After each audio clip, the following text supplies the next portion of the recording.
Welcome to Midnight Rain Tales. The world sleeps, and the rain begins to whisper. In this quiet hour, stories drift through the night air, soft, chilling, unforgettable. Here, under the midnight sky, we share the tales the rain refuses to forget. Stay close and listen.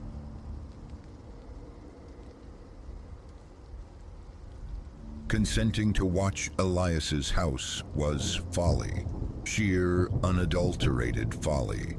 This truth pulses with the frantic rhythm of my own heart as I sit cocooned in my car, the engine a low thrum against the pre-dawn stillness at 3 a.m. Outside his childhood home, the streetlights cast long skeletal shadows. My hands, slick with sweat, tremble on the steering wheel. I must anchor this experience in words now, while the terror remains crystalline, while every chilling detail clings sharp and visceral to my memory. Perhaps then someone might fathom the reason for my flight. It began innocuously enough 3 days prior. Elias's voice crackled over the phone, laced with a carefully constructed casualness as he proposed the favor. His parents, having migrated to the Floridian sun, had left him steward of their old residence, a property stubbornly resisting the market. A winter freeze had savaged the plumbing. Repairs were underway. Would I mind staying a week, a presence while the workmen came and went? 2 months adrift in the sea of unemployment had left me susceptible.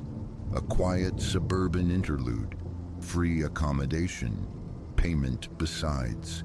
It sounded like Providence disguised as easy money.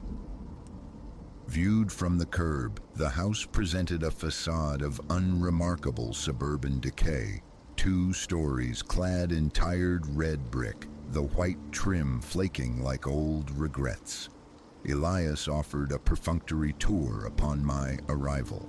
The usual suspects: kitchen, living area, a trio of bedrooms slumbering upstairs. Then we stood before the basement door. This, he declared, his tone shifting subtly, remains inviolate. He produced an antiquated brass key, its teeth worn smooth. Just storage down there. Detritus, the furnace, no call for exploration. He demonstrated the deadbolt, a robust, gleaming steel mechanism, jarringly new against the time-worn hardware elsewhere. Best left undisturbed, agreed? A shrug was my reply. Old houses invariably hoard secrets in their shadowed depths. Why court the dust and gloom? The inaugural day unfolded without incident. Plumbers arrived, wrestled with pipes, departed. I immersed myself in neglected novels, surrendered to the flickering television screen, summoned pizza, the mundane ballet of house-sitting. Yet, as twilight deepened into night, an anomaly surfaced. Ascending the stairs towards sleep, I registered it, a soft thud from beyond the basement door, the muffled resonance of something solid meeting wood. I froze, every nerve ending alight, straining against the silence. Nothing followed. The house settling, I reasoned, an old structure groaning under its own weight. Morning light brought feeble reassurance. Imagination, surely. Old houses whisper and sigh, but around midday, stationed in the kitchen, I witnessed the door itself stir. A mere tremor, a faint oscillation, as if a hand on the unseen side had tested the knob with hesitant curiosity. The formidable deadbolt held its ground. I dialed Elias. An odd query, I began, striving for nonchalance. Does that basement door exhibit spontaneous movement? Meaning what? His voice tightened, shedding its easygoing veneer. Uncertain, a vibration now and then. Air pressure fluctuations, perhaps? Yes, likely that, he clipped out. Look, don't interfere with it, all right? The lock serves a purpose. Ensure it remains engaged. A desire to probe further prickled, yet an indefinable warning in his tone commanded restraint. Nonetheless, my attention became tethered to the door. Sporadically, it would twitch, sometimes a barely perceptible shiver, other times a distinct jiggle, mimicking someone trying the handle. The deadbolt remained steadfast. That second night, the auditory disturbances commenced. Engrossed in a late-night film streaming digitally, I became aware of footfalls overhead, measured deliberate steps traversing the second floor. I silenced the movie's soundtrack. The pacing persisted, heavy, booted strides moving methodically from one room to the next. My phone felt suddenly heavy in my hand. 911, a hair's breadth away. Then the unseen walker reached the stairwell summit and began its descent. Each tread groaned beneath an invisible burden. My pulse hammered against my ribs, a frantic drumbeat in the suffocating quiet. Paralysis held me captive. The steps reached the ground floor, paused, then resumed their trajectory, moving inexorably towards the basement door. I watched, breath held captive in my lungs, as they traversed the entryway. The door remained shut. The footfalls simply passed through, continuing their descent into the earth below. The remainder of the night I spent huddled on the sofa, every lamp in the house blazing defiantly against the encroaching darkness. No further sounds emanated from the depths. Dawn arrived, painting the windows gray. The urge to flee was potent, a primal scream in my veins. Yet my promise to Elias held me fast. And truly, what tangible threat had materialized? Strange acoustics in an aging structure. My fear felt disproportionate, foolish. The third day saw the phenomena intensify. The door's movements grew violent, sharp, percussive yanks that rattled the very frame. The footfalls returned, no longer content with a single passage. Now they paced, an incessant patrol up and down the basement stairs, sometimes hurried, sometimes agonizingly slow, always that same ponderous, heavy tread. I sought refuge in music, television, any distraction, useless. The sounds permeated everything, an unnerving subterranean heartbeat. By evening, I was unraveling, nerves frayed by 2 sleepless nights. Every creak, every gust of wind sent jolts of adrenaline through me. And then, the critical error. A desperate conviction took root. I had to know. A swift glance, just enough to dispel the phantoms, to confirm the mundane reality of pipes and forgotten furniture generating these unnerving symphonies.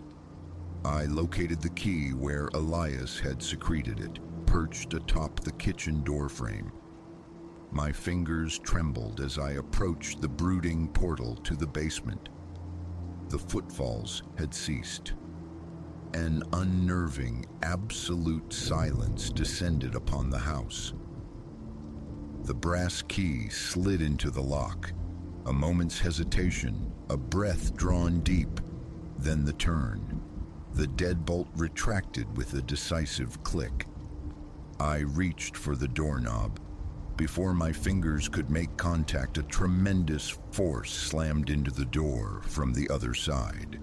The impact sent me staggering backward.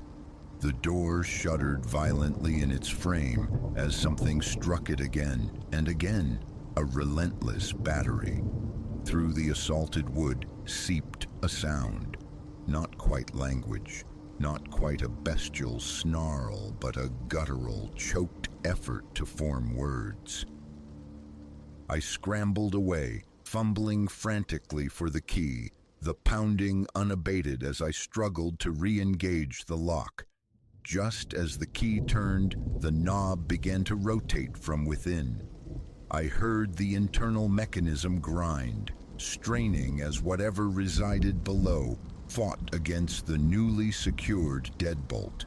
The key nearly sheared off in my grasp, but the lock held firm. The assault persisted for another agonizing minute, then abruptly ceased. Into the ensuing silence crept something new. Weeping. Soft, muffled sobs emanating from the basement's confines. They sounded achingly, terrifyingly close to human. I retreated further from the door, phone already clutched, Elias's number materializing on the screen. "What in God's name is in your basement?" The words tore from my throat the moment he answered. A protracted silence stretched across the line. "You went for the door, didn't you?" His voice was heavy with resignation. "There's something down there, something alive." Elias sighed, a sound freighted with years of burden. "Listen very carefully. Exit the house immediately. Don't gather your things, don't pause, just leave. I'll arrive in 4 hours." "Not before you explain this." "Do you recall Leo, my younger brother?" Leo. The name surfaced from the deep recesses of memory. He vanished during our childhood, swallowed by absence one ordinary day, never found. "What about him?" "He didn't vanish," Elias said, his voice barely a whisper. "He transformed, began evolving into something else. Mom and Dad sought remedies, doctors, clerics, specialists. Nothing halted the progression. He grew increasingly volatile, shed his humanity piece by piece. The basement. It was the only structure robust enough to contain him. My own voice felt thick, distant. That entity below, that's Leo. A fragment, perhaps. What remains? We no longer know. Just depart, please. Now." No further urging was necessary.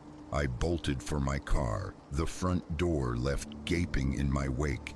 As I wrenched the vehicle out of the driveway, a final morbid curiosity compelled a backward glance. Through the grimy pane of a basement window, I registered movement, something pallid pressed against the glass. A hand yet distorted, possessing superfluous joints, the fingers elongated, wickedly sharp. That was 20 minutes ago. I remained parked a mile distant, the events replaying in a nauseating loop, attempting to reconcile the impossible. My phone vibrates intermittently, Elias calling again, but the words refuse to form. I cannot process his revelation, cannot erase the image from the window, and my thoughts keep circling back to Leo, the boy sequestered in that subterranean prison for 2 decades, gradually metamorphosing into the horror I encountered. Was any vestige of the human child still entombed within? Was that the source of the desolate weeping? Sunlight begins to bleed into the eastern sky.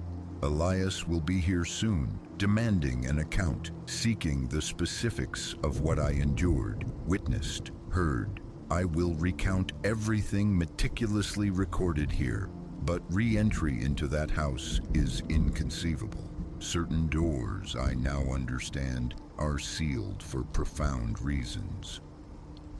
Somewhere nearby, a dog erupts in frantic barking, triggering another further off.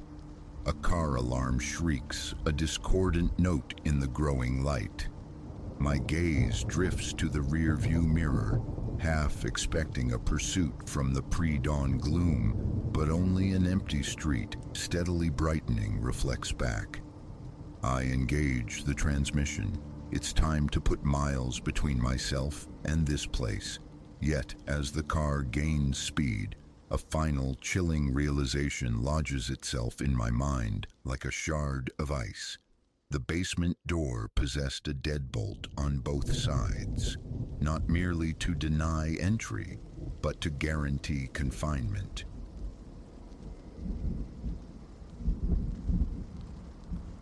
The miasma of iron, thick and cloying, assaulted my senses before the door even yielded. In that instant, the sterile label of welfare check dissolved, replaced by a primal certainty. This remote farmhouse cradled a horror far exceeding the mundane tragedies of my profession. My name is Eleanor Vance. For 11 years, I've navigated the labyrinthine corridors of human suffering as a caseworker. Neglect's quiet erosion, poverty's gnawing ache, the bruises left by anger. Yet nothing in that catalog of sorrow prepared me for the abyss I was about to enter. It began mundanely enough: a worried neighbor, a lapse in sightings of the Morrow family. They were spectral figures on the county's edge. Father, mother, 2 children, inhabiting a small holding an hour's drive from the city's sprawl, preferring their own company. Rural reticence wasn't unusual. Days could pass unseen, but a discordant note hummed beneath the caller's concern. The car chewed up the miles on the desolate track snaking towards the farm, dust motes dancing in the slanted late-afternoon light. A visceral dread coiled in my gut as the landscape, usually bucolic, took on a brooding quality, shadows stretching like grasping fingers. I dismissed it, occupational hazard, an imagination fed on too many bleak case files. Gravel crunched under the tires as I pulled up. The silence was wrong. Curtains were drawn like eyelids shut tight against the world. No smoke curled from the chimney. No chickens scratched in the yard. The battered pickup, a permanent fixture in my memory of previous visits, was conspicuously absent. Taking a steadying breath, I stepped out. The air hung heavy, inert, the overgrown grass unstirred by any breeze. Approaching the porch, my eyes snagged on the front door, marred by deep, frantic gouges as if some desperate force had clawed, either to breach it or to flee. My knock sounded unnaturally loud, absorbed by the oppressive quiet. "Hello, Mr. and Mrs. Morrow? Eleanor Vance, Social Services, just checking in." Emptiness answered. I knocked again, harder, the sound echoing back flatly. Procedure demanded retreat. A note left, a return later, but an invisible tether held me fast. Call it instinct, call it folly. Something felt profoundly, irrevocably broken here. I reached for the handle. It turned with unnerving ease. As the door creaked inwards, the coppery reek intensified, hitting me like a physical blow. A hand flew to my mouth, bile rising. "Hello?" My voice trembled, a fragile thing in the cavernous silence. "Is anyone home?" Only the groan of ancient floorboards beneath my feet responded as I crossed the threshold. The interior was a study in gloom, heavy drapes strangling the dying light. As my vision swam into focus, chaos emerged from the shadows. A lamp lay shattered, its shade askew like a broken neck, a chair violently overturned. And then the blood. It wasn't merely present, it was pervasive. Arterial sprays decorated the walls like grotesque frescoes, pooling thick and viscous on the hardwood floor. My pulse hammered against my ribs, every nerve fiber screaming flee, but a deeper imperative anchored me. If life, however faint, persisted within these walls, I had to find it. I ventured deeper, the soles of my shoes making a sickening, tacky sound with each step. The living room was a wreckage, furniture upended, family photographs dashed from their frames, their glass faces spiderwebbed. Whatever tempest had raged here, it possessed a terrifying ferocity. Nearing the kitchen archway, a sound pierced the stillness, freezing the marrow in my bones. A whimper, thin and reedy, almost lost in the heavy air. It emanated from upstairs. "Hello," I called, forcing strength into my voice. "Is someone there? I'm here to help." Another whimper, a fraction louder, confirming its human origin. My hand, slick with sweat, found the banister. Each riser groaned under my weight, the sound amplified tenfold in the tomb-like quiet. Reaching the landing, I paused. The crimson trail continued, a gruesome path leading down the hallway towards a closed door at the far end. The whimpering was clearer now, punctuated by soft, hitching sobs. Slowly, heart hammering a frantic rhythm against my throat, I approached the door. "I'm coming in," I whispered, the words barely audible. Turning the knob, I pushed the door inward. The room beyond was steeped in shadow, but I discerned a small figure huddled in the corner. As my eyes adjusted, the shape resolved into a child, a little girl, surely no older than 6 or 7. "Hey there," I murmured, striving for a calm I didn't feel. The terror, a cold serpent, coiled inside me. "My name's Eleanor. I'm here to help you. Are you hurt?" She looked up, her eyes vast pools of fear in a small, pale face. She was smeared with blood, her fair hair darkly matted with it. A closer look brought wave of relief. The blood wasn't hers.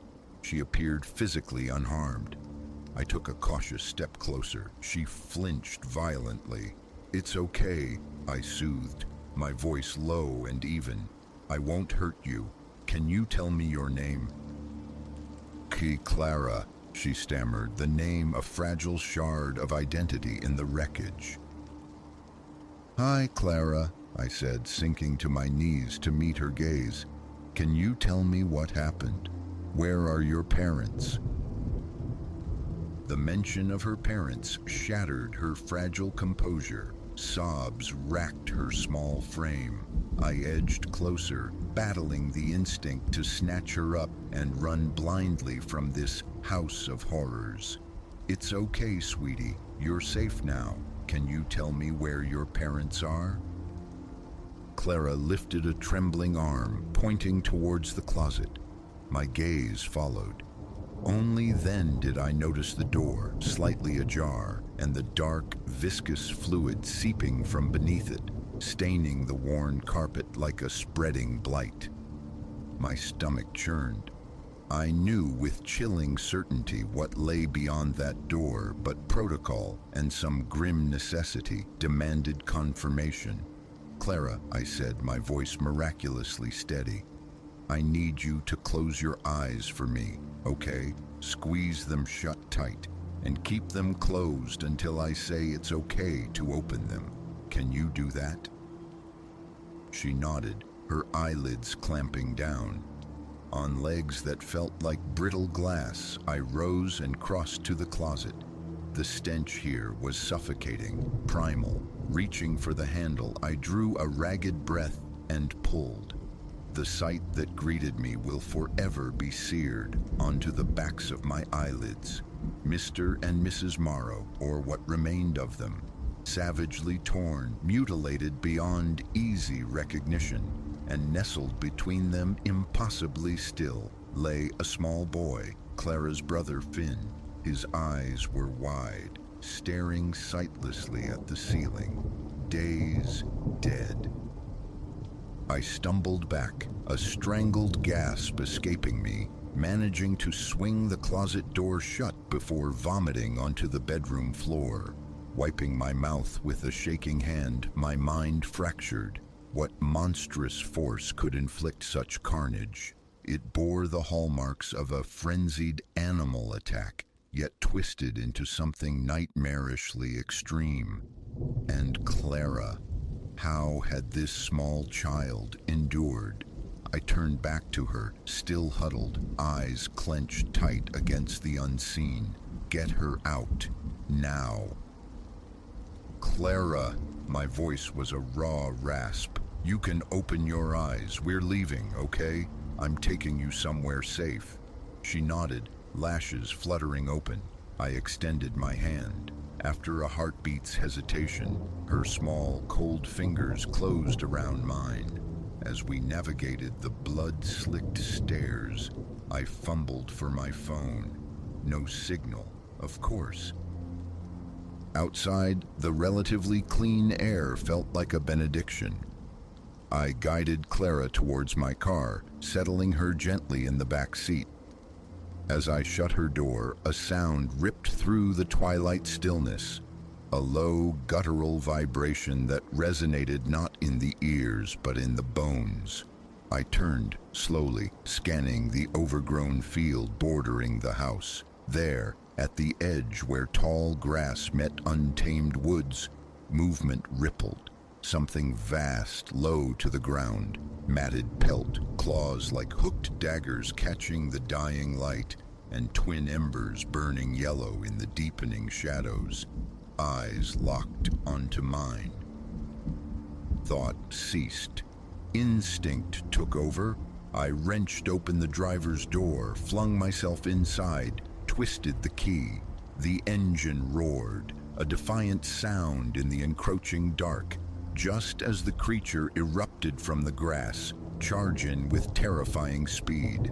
I slammed the gear stick into reverse, tires spitting gravel. The rearview mirror framed a nightmare. It was gaining impossibly fast, jaws agape, revealing rows of needle-sharp teeth. We hit the track, tires squealing as I shifted into drive. Accelerator mashed to the floor. It was right behind us. So close I heard the shriek of claws scraping against the trunk metal. A sound like fingernails dragged down the blackboard of sanity. "Hold on, Clara," I yelled, wrenching the wheel, trying to shake it. For agonizing miles it pursued, a relentless shadow of teeth and claws. Each time hope flickered that we'd lost it, a glimpse in the mirror, tireless, implacable, extinguished it. Only when we burst onto the main highway, the blessed sight of other headlights blooming around us, did it finally, grudgingly, fall back into the darkness it had sprung from. As we raced towards the city, distant lights promising a fragile sanctuary, I finally allowed myself a shuddering breath. Clara was curled into a tight ball on the back seat, utterly silent. I glanced at her in the mirror, this tiny flotsam salvaged from an unimaginable wreck. "It's okay," I said, the words tasting like lies, meant as much for myself as for her. "We're safe now." But driving through the night, my hands trembling on the wheel, I knew safety was a shattered illusion. We had escaped the immediate horror, yes, but the thing was still out there as the adrenaline ebbed, leaving behind the stark, indelible images of the farmhouse. I understood. My life and Clara's had been irrevocably altered. The quiet countryside, hours ago a place of peaceful solitude, now pulsed with hidden menace. Henceforth, every shadow would hold the potential for terror. Every silence pregnant with the echo of that bone-chilling growl. Entering the city, its familiar skyline offering cold comfort, I made a silent vow. Protect Clara, uncover the truth behind her family's annihilation, find some way, any way, to impose sense onto the nightmare. Yet, a chilling certainty settled deep within me. Some horrors defy explanation. Some terrors don't vanish with the dawn, and sometimes the monsters lurking in the periphery are terrifyingly, undeniably real.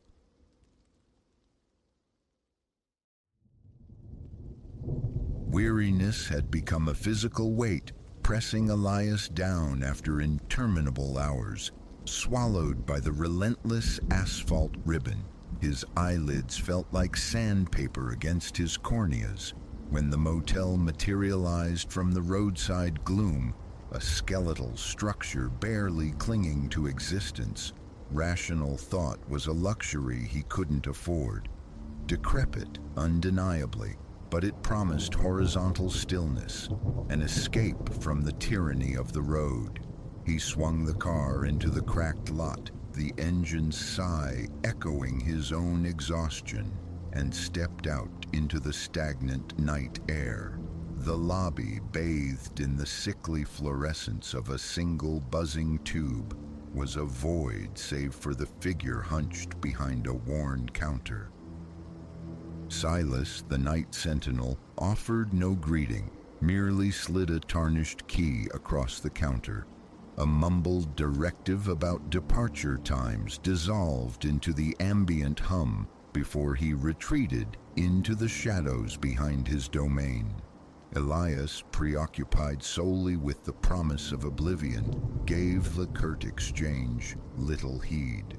His assigned room lay near the terminus of a bleak corridor, its door facing the deserted expanse of the parking lot, where a solitary sodium lamp cast distorted, jaundiced patterns. He turned the key, the lock groaning in protest, slipped inside, and secured the deadbolt with a decisive click. The space was austere, a bed sagging slightly under the weight of unseen histories, a scarred dresser, a television bolted high on the wall like a captive sentinel, faded floral wallpaper peeled at the seams, revealing glimpses of the discolored plaster beneath. An antiseptic tang, sharp and chemical, overlaid a deeper, mustier scent. Sufficient, Elias deemed it. His duffel bag landed with a soft thud. Shoes were kicked aside. A profound exhalation escaped him. Release, at last. The grime of the journey clung to his skin, demanding ablution. He flicked the bathroom switch. The light stuttered, flickered with theatrical reluctance, then settled into a low electric thrum. Twisting the shower faucet, he waited for the pipes to relinquish their chill, and it was then, in the periphery of his vision, that he noticed it. A small, perfectly round perforation in the drywall beside the sink, no larger than a pencil's diameter, yet drilled with unnerving precision. It seemed to bore directly into the adjoining room. He leaned closer, narrowing his eyes. An artifact of some forgotten repair, perhaps. A misdrilled hole, carelessly abandoned. Yet its clean edges, the deliberate nature of its placement, resonated with a quiet wrongness. Unease stirred within him, shaking his head, dismissing the nascent paranoia. He tore a wad of tissue from the dispenser and meticulously plugged the tiny orifice. A makeshift, inadequate seal, but it served to obscure the unsettling void. His shower was a hurried affair, the prickling sensation on his skin now less about road dust and more about a burgeoning anxiety he couldn't rationalize. Back in the main room, dressed but not settled, the feeling lingered, a phantom touch. He switched on the television, seeking refuge in its manufactured noise, flicking past channels until an ancient sitcom offered a semblance of normalcy. Yet his thoughts orbited stubbornly back to the bathroom, to that unsettling puncture in the wall. His gaze kept darting towards the closed bathroom door, anticipating what he didn't know. Then a sound, a soft tap, almost tentative, seeming to emanate from within the bathroom wall. Elias froze, his breath catching. Faint, yes, easily mistaken for the groans of old plumbing, yet distinct enough to register, to ignite a spark of genuine alarm. He sat rigid, the television's laugh track suddenly obscene, straining to hear past the pounding in his own ears. Silence returned, thick and watchful. Imagination, he chided himself. Jangled nerves from the drive, the inherent creepiness of dilapidated motels. He forced a deep breath, commanding his muscles to unclench. Another knock, sharper this time, less ambiguous. A shiver traced the length of his spine. Logic warred with instinct, but curiosity, morbid and insistent, propelled him from the bed. He moved slowly, deliberately, towards the bathroom. Pushing the door open, he scanned the small space. Everything appeared untouched, except the hole. The tissue plug was gone, vanished. A cold certainty washed over him. It had been removed from the other side. His thoughts fragmented, heart hammering against his ribs like a trapped bird. With trembling fingers, he grabbed a fresh clump of tissue, jammed it forcefully into the opening, packing it tighter this time. He retreated, struggling for equilibrium, whispering reassurances that felt hollow even to himself. But the conviction remained, an unseen presence, adjacent, aware. He backed out, closing the door, and returned to the edge of the bed, his posture taut, senses hyper-alert. He watched the bathroom door, listening intently. Minutes stretched into an eternity before the next sound arrived, a faint, dry scratching. Hesitation warred with a compulsive need to know. He rose again, drawn inexorably back.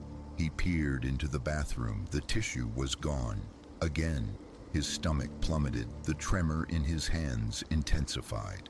Compelled, he pressed his ear flat against the cool plaster beside the hole, straining for any betraying sound from the neighboring room. Nothing but profound silence answered. Slowly, deliberately, he retreated, closed the bathroom door, and this time turned the flimsy lock. He sank back onto the bed, trying to anchor himself in reason. Just an old building, strange acoustics, maybe another guest. But every settling creak of the structure, every distant rumble of traffic, seemed amplified, imbued with sinister portent. The feeling of being observed intensified, palpable as a physical touch. The television droned on, unnoticed. His eyes remained fixed on the locked bathroom door, his mind painting scenarios of intrusion, of violation. Was it Silas, the spectral manager, indulging some perverse voyeurism, or something less definable, more inherently malevolent? He fought the tide of panic, the urge to flee into the night. Just as a fragile calm began to settle, it returned. The scratching, soft yet deliberate, insistent, like fingernails whispering across the wall's surface. He sat bolt upright, pulse frantic. He resisted the urge to investigate again, knowing what he would find, yet the not knowing was somehow worse. Taking a ragged breath, he stood, crossed the room one final time, his hand unsteady as it grasped the knob. He turned it, pushed the door inward. The hole gaped, dark and vacant. The tissue was gone. It stared back at him, an empty eye in the wall. Air hitched in his throat. The pounding in his chest became almost painful. He backed away, shut the door, and collapsed onto the bed, wrapping his arms around himself as if to ward off an invisible chill. The certainty of being watched was absolute now, a suffocating presence just beyond the thin partition, patient, predatory. He kept vigil, eyes locked on the bathroom door, every nerve fiber vibrating with tension, poised for flight. He didn't know how the intrusion might come, through the wall, the window, the main door. Only that it felt imminent, a circling threat awaiting its moment. Sleep was an impossibility. He sat there, rigid, until the first tentative fingers of dawn probed the edges of the cheap curtains, diluting the oppressive darkness.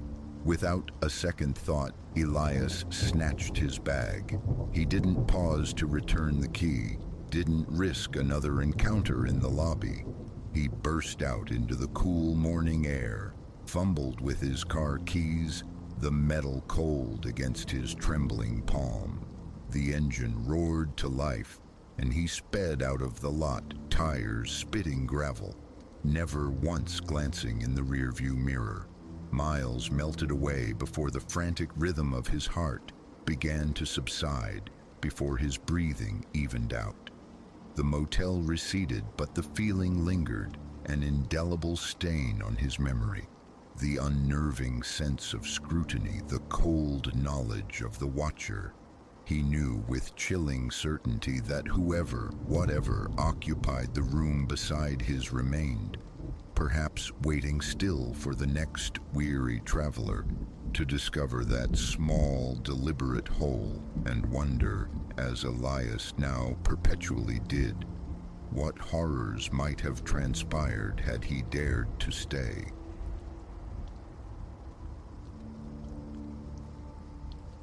The pursuit of self-improvement, a clumsy pilgrimage, had led me here to this temple of iron and sweat tucked anonymously into a strip mall's flank. Health, a vague concept involving less of me and more exertion, was the goal. Consistency remained elusive, but the intention pulsed weakly. This wasn't a gleaming fitness palace, it was Spartan, functional. A handful of treadmills sighing under infrequent use, weight machines like dormant insects, a simple rack of free weights. Its virtue lay in its emptiness, a quietude that soothed the self-consciousness endemic to men built like myself. Evenings were my sanctuary within this sanctuary. The after-work rush had dissipated, the morning zealots long gone.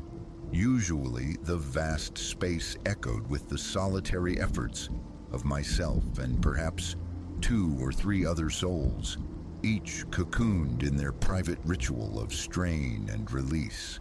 But one particular twilight, the familiar equilibrium fractured. The routine began unaltered, car parked, water bottle clutched like a talisman, the familiar slide into the artificially cooled air. A nod to the impassive attendant behind the counter, the clatter of belongings into a locker. The main floor held only sparse signs of life.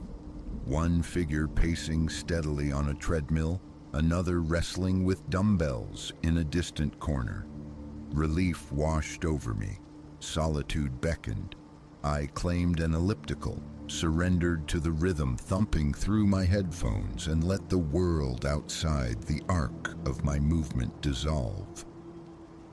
Perhaps 10 minutes dissolved with it before a peripheral shift registered. Someone occupied the adjacent treadmill. A glance, involuntary and brief. Male, mid-30s maybe. Dark hair framing a face etched with focus. He possessed a density, not the sculpted exaggeration of a bodybuilder, but a solid, grounded presence. His eyes, though, were locked forward with unnerving intensity. I mentally shrugged, retreating back into my sonic bubble. Yet the unease lingered. Each time my gaze drifted towards the wide mirror spanning the wall, I intercepted his reflection glancing my way, fleeting, almost subliminal side eyes. Paranoia, I chided myself. He's just scanning the room, but the pattern persisted. My upward glance would meet his mirrored one, a fractional collision before his gaze snapped back to the digital display before him. The intrusion frayed my concentration, disrupted the cadence of my breath and limbs. What was his focus? What was the silent query in those brief, repeated looks? The urge to truncate my session, to simply flee, warred with a stubborn refusal to let him see he'd unsettled me. When the elliptical's timer finally granted release, I migrated towards the free weights, hoping physical distance would sever the invisible tether. It was a futile hope. The moment I stepped off, he concluded his run, his movements mirroring mine as he strode purposefully towards the weight section, claiming the bench directly opposite my chosen station. Ignoring him became an act of sheer will. I concentrated on form, on the burn in my muscles, but his scrutiny felt like a physical weight. I could feel his eyes tracing every repetition, cataloging every strain. I resisted looking up, denying him the reaction he seemed to court, until the pressure became unbearable. My gaze flickered upwards. He was staring openly now, a faint, unsettling curl at the lip that wasn't quite a smile. A spike of anger, hot and sharp, tightened my grip on the cold metal. The words, "What's your problem?" clawed at my throat, but I swallowed them down, forcing a semblance of calm. No scenes, no trouble. I completed my set with deliberate precision, racked the weights, and walked towards the water fountain, a strategic retreat disguised as thirst. Turning back, water cool against my lips, I froze. He stood mere feet away, perfectly still, his eyes tracking my movement. He wasn't pretending to exercise anymore. The charade had dropped. He was simply watching. That look remained unreadable, neither hostile nor welcoming, existing in a disquieting space between. A chill traced my spine, my pulse accelerating its frantic rhythm. Taking a deep, steadying breath, feigning normalcy, I walked towards the locker room. Escape seemed the only logical course now. Grab my things, vanish into the night before the strangeness escalated further. Yet, as I fumbled with my bag, the soft tread of footsteps sounded behind me. My eyes darted to the locker room mirror. He filled the doorway, a silent sentinel, again, just watching. My heart hammered against my ribs. My hands trembled slightly as I jammed my water bottle into the bag. Turning felt like conceding defeat, yet ignoring him was no longer an option. I pivoted, meeting his gaze directly, forcing steel into my voice. "Can I help you with something?" He regarded me, his expression unchanged, that ghost of a smirk playing at his mouth.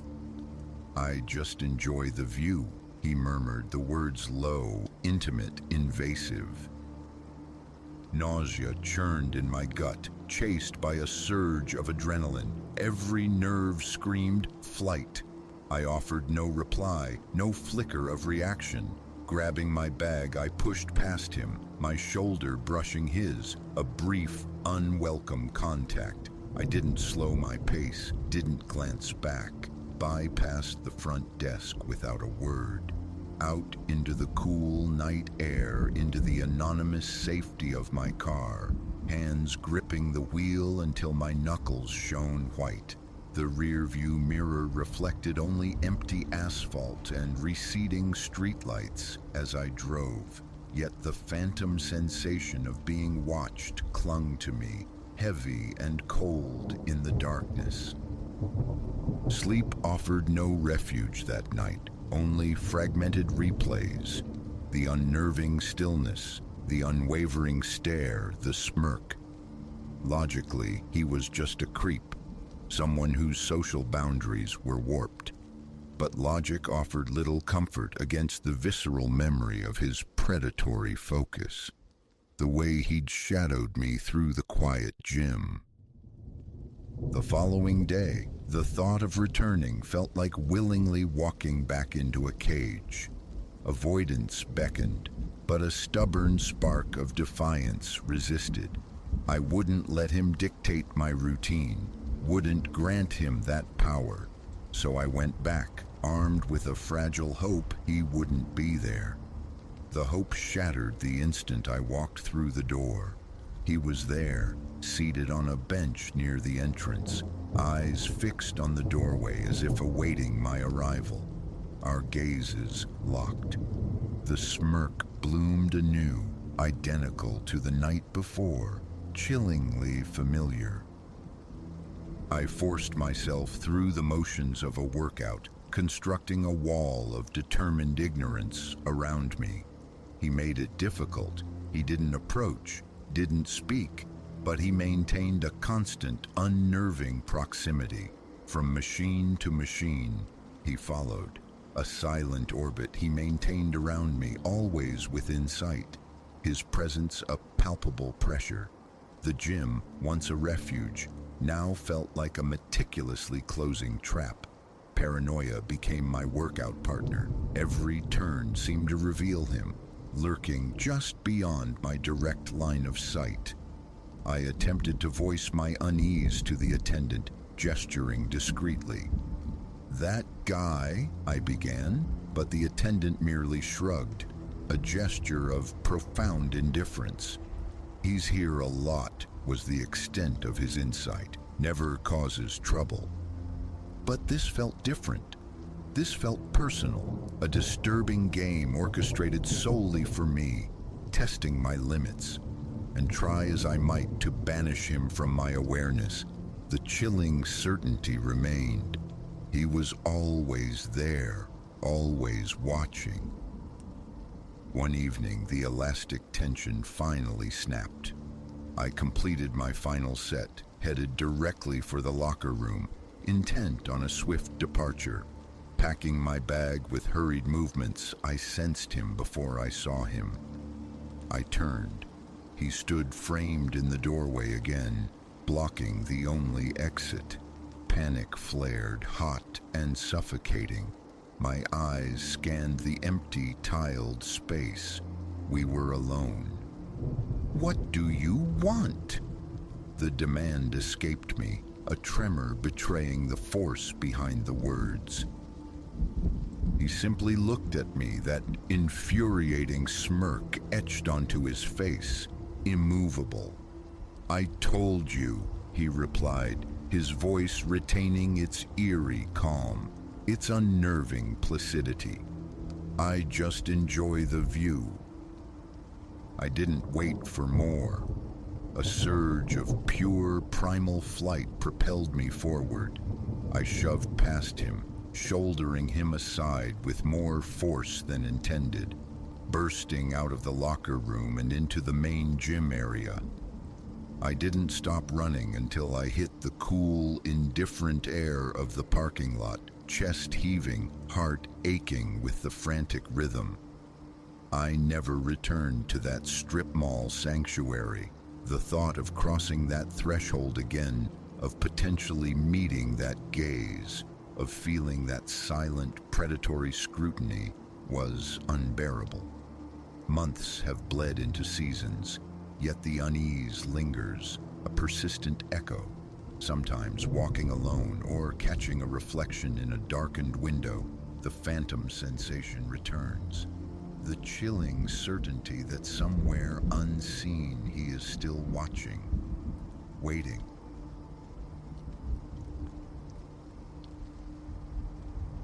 The motel's sign, A pale ghost of neon advertising vacancy stuttered against the rain-lashed dark, painting the asphalt sea of the parking lot in washes of sickly light. I remember easing the car into that desolate harbor, utterly oblivious that I was docking not for respite, but for a passage into a darkness that would forever stain my memory. Hours had bled away on the highway, a ribbon slicked black by the deluge, my vision blurred by fatigue and the relentless assault of water against the glass.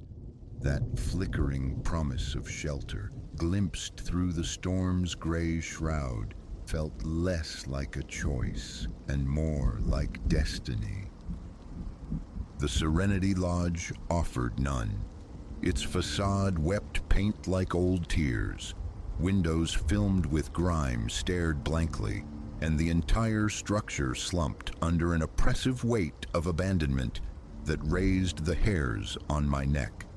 Yet the hour was late, exhaustion a leaden cloak on my shoulders, and the void between towns stretched into daunting miles. Necessity, the grim bargainer, settled the terms. Inside, the air hung thick and stale.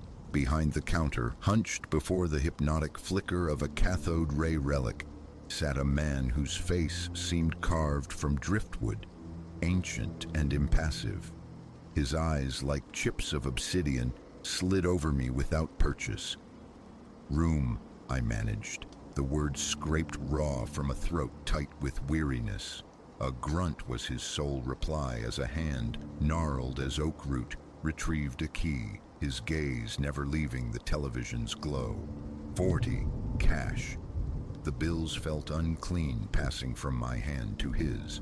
He slid the tarnished metal key, a genuine artifact in this plastic age, across the scarred counter, his dismissal absolute. My allocated cell lay at the building's desolate extremity, a lonely outpost. The key protested in the lock, a grating complaint against intrusion, before the door finally yielded with a groan that vibrated in my bones. The room exhaled a breath of dust and decay. Furnishings, relics of a forgotten decade, huddled in the gloom.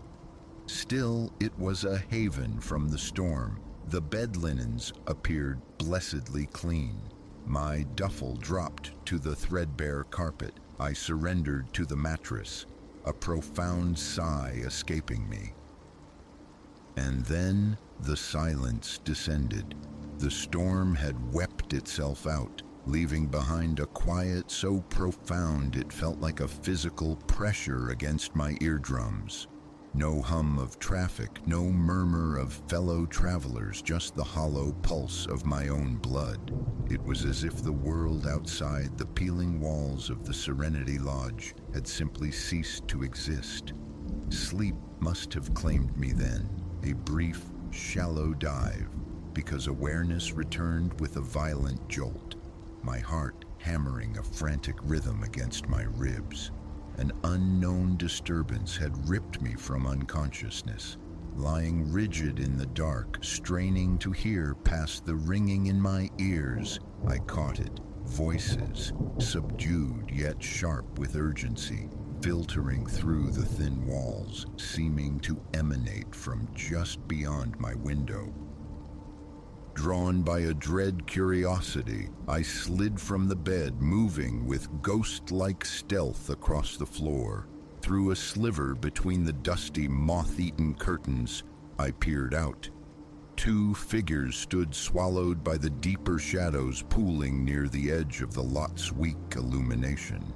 Their conversation was a low, conspiratorial murmur, punctuated by nervous glances cast into the surrounding emptiness.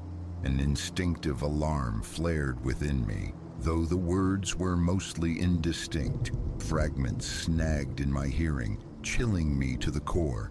Consignment arrives before dawn. Utmost discretion. The law's been sniffing too close. Silas won't forgive another mistake. The implication settled like ice in my veins. This was no mere clandestine transaction. It resonated with something far darker, far more dangerous.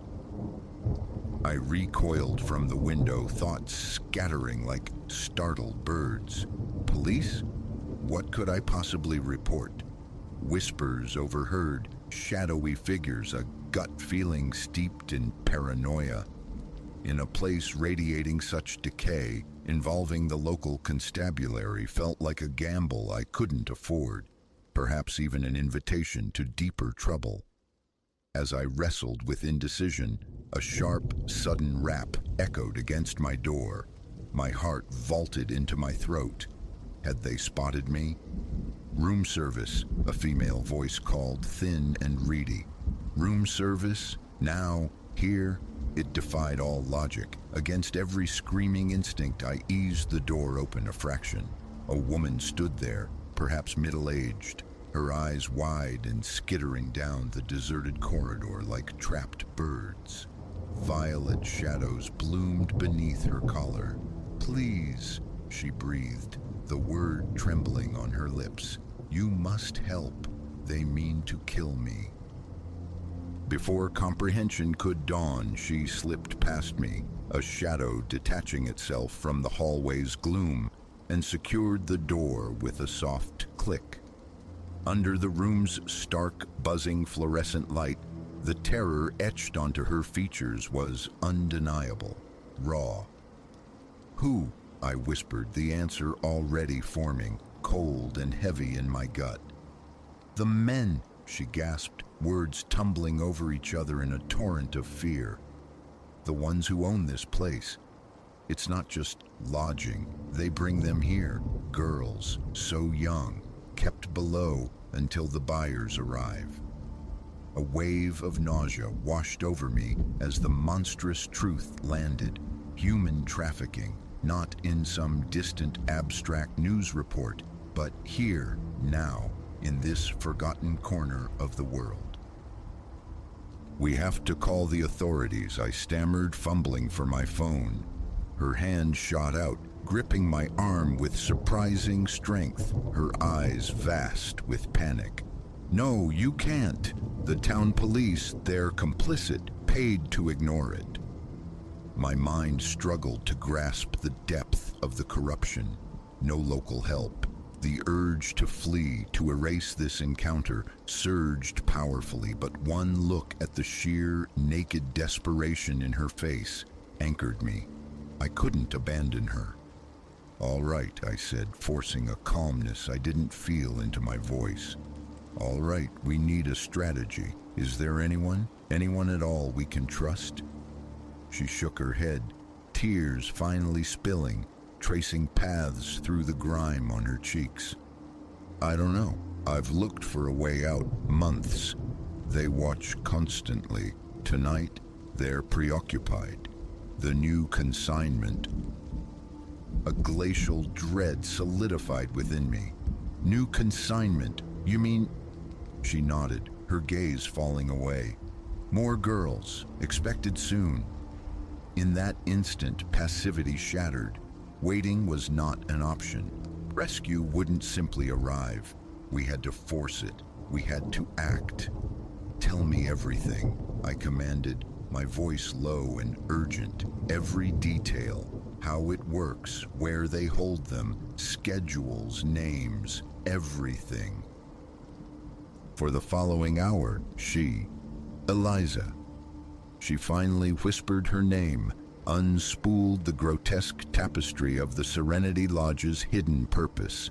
As she spoke, the chaotic fragments of fear began to coalesce into a plan, terrifying in its audacity, potentially fatal, yet the only sliver of hope visible.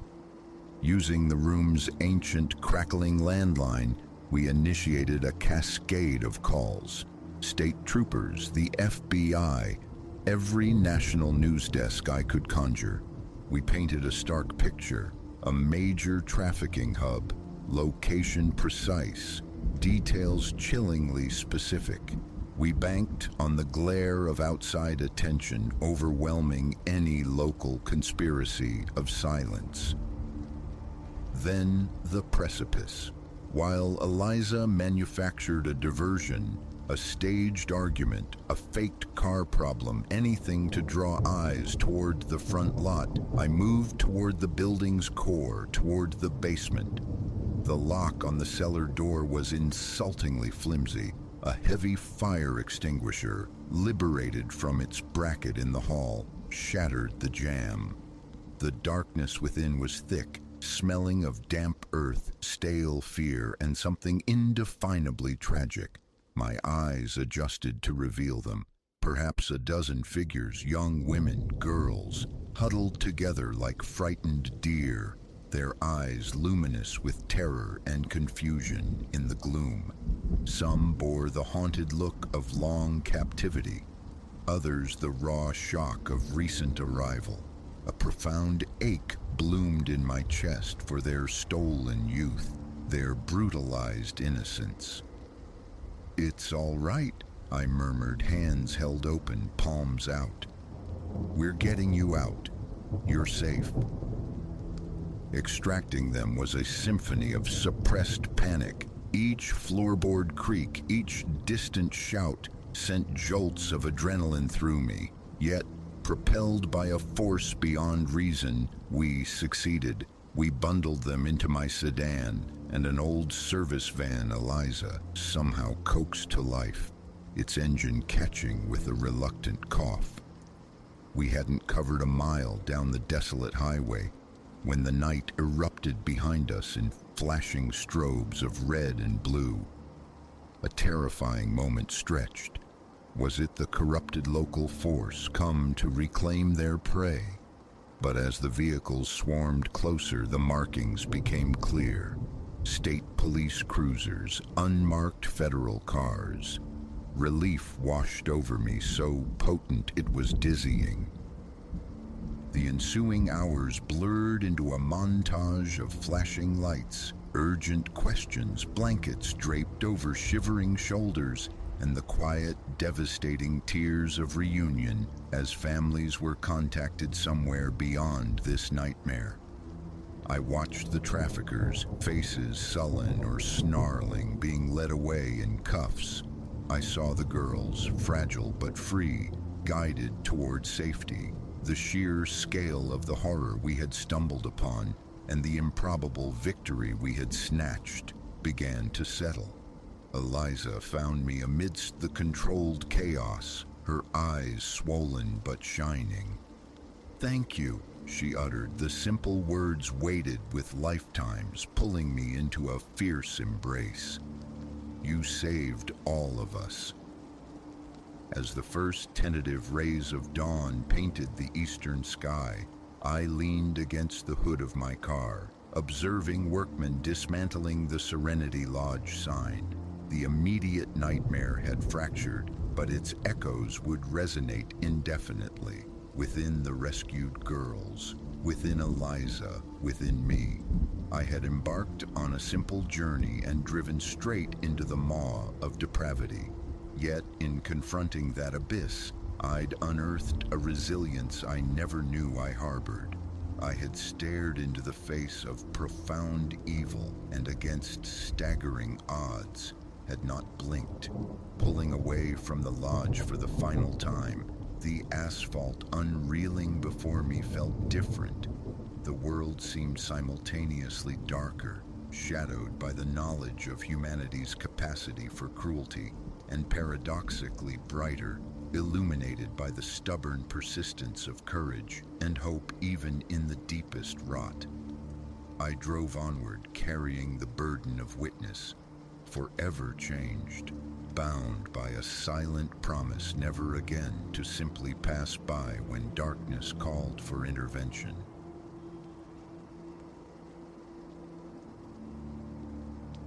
The first missive arrived nestled within the folds of my morning broadsheet, a brittle scrap of paper dislodged like an unwelcome insect as I unfurled the day's trivialities. "I know the geography of your slumber," it declared in cramped arachnid script. A hollow laugh escaped me, some puerile jest, surely. Yet this flimsy harbinger marked the overture to a ghastly waltz with madness, a pursuit that would fray the very fabric of my mind. That Tuesday morning remains etched in memory, unremarkable save for the venomous little note. Barely a week had passed since I'd taken possession of this apartment, a space still echoing with emptiness, adrift amidst a flotilla of cardboard boxes, and the sharp perfume of fresh paint. The message felt crass, likely the work of some acquaintance eager to christen my new dwelling with unease. I crushed it into a tight ball, dispatching it to the bin's oblivion before hurtling towards the demands of the day. Returning that evening, the city's grime clinging to me, I found its twin. Affixed to my front door with a stark piece of tape, this one observed, "The crimson shirt becomes you." A glacial tide surged through my veins. Crimson, indeed, was the shirt I wore, donned hours after the first note's discovery. My hand, suddenly a traitor, trembled against the lock. The corridor felt vast, predatory. Inside, bolts were thrown, locks tested, a chair wedged beneath the knob, fortifications against an unseen siege. Overkill, I chided myself, mere coincidence. Perhaps the note lingered there all day, the shirt a stroke of malignant luck. But dawn delivered another. This trespasser lay brazenly upon the kitchen counter, beside the silent coffee machine. "Your windows invite intrusion," it counseled. The subsequent hour became a frantic pilgrimage from pane to pane. Each remained secured precisely as I'd left them. No splintered frame, no scuff upon the sill, no earthly sign of entry. Yet the note persisted, inked in that same spidery hand. It was then that true fear, cold and suffocating, took root. A watcher haunted my periphery, an entity capable of breaching my sealed sanctuary without whisper or trace. My appeal to the constabulary proved an exercise in futility. Lacking tangible proof of violation or explicit menace, their hands were tied. "Change the locks," they advised blandly. "Heighten your awareness." Platitudes against a phantom. The notes, however, were relentless.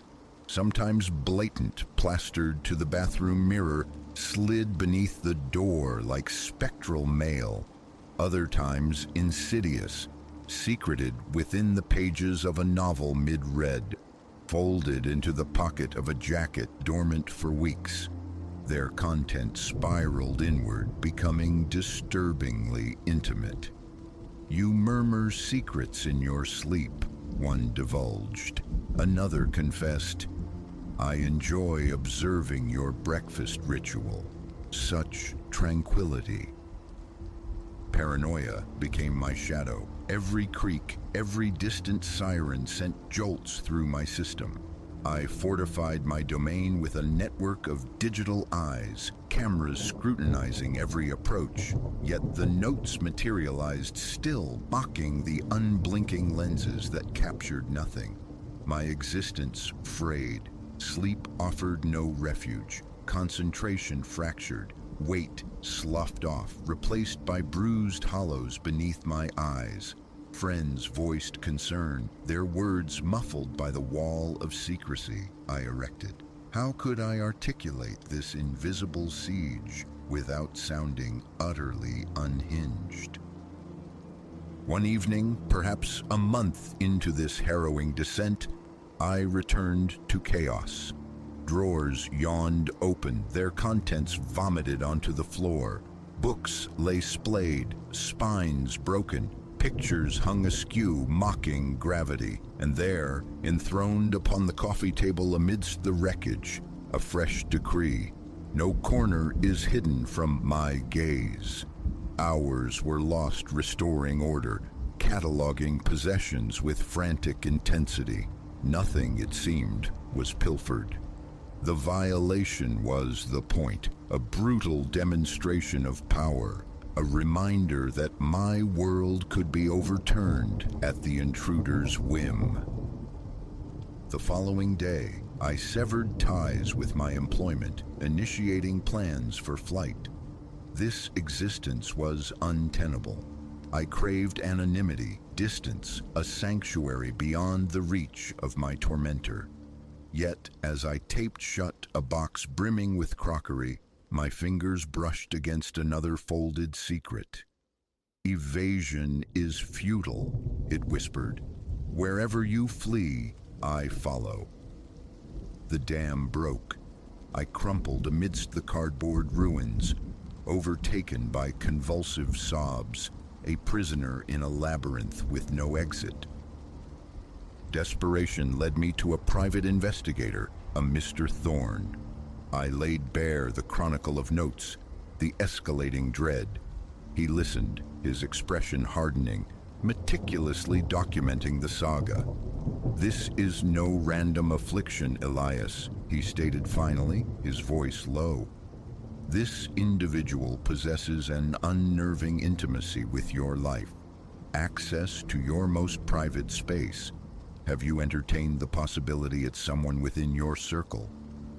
The thought had flickered, dismissed as paranoid delusion. Now, voiced by this seasoned professional, it took malignant root. A mental inventory commenced. The landlord, my confidant, holding a spare key for emergencies, the ghost of a past relationship. Had I truly reclaimed that key? Thorne proposed a new layer of surveillance. Minuscule cameras, masters of concealment, recording relentlessly. It felt like a further surrender of privacy, yet I grasped at any straw. For a week, silence reigned. No notes manifested. A fragile tendril of hope began to unfurl. Then, late one night, my phone pulsed. An alert from the hidden network. With hands slick with dread, I summoned the feed. The image swam in gloom, illuminated only by the faint sentinel glow of my nightlight. A figure draped in shadow moved through my living room. Dark attire, gloved hands, face lost within the cowl of a hood. I watched, a statue carved from fear, as the shape navigated the room with eerie familiarity. It approached my bookshelf, selected a specific volume, and slipped a note within its pages. Then it pivoted, its hidden face directed squarely at the unseen lens. A chilling certainty bloomed. It knew. The figure raised a gloved hand in a gesture of near-comical salute. Turning, it dissolved back into the shadows. The faint click of the front door echoed through the recording. Sleep was an impossibility that night. I huddled in a corner of the bedroom, a kitchen knife clutched like a talisman, nerves screaming at every sigh of the old building. When dawn finally bled through the blinds, I approached the bookshelf, a pit of nausea churning within me. The note rested precisely where the phantom had placed it. "Ingenious the cameras," it lauded, "but your efforts remain insufficient." I summoned Thorne immediately. He reviewed the footage, his features grim. "This escalates beyond stalking," he murmured. "This is a performance, Elias. They revel in demonstrating their impunity, their absolute access." The ensuing days were a blur of renewed fortification. Locks were replaced, sophisticated alarms installed.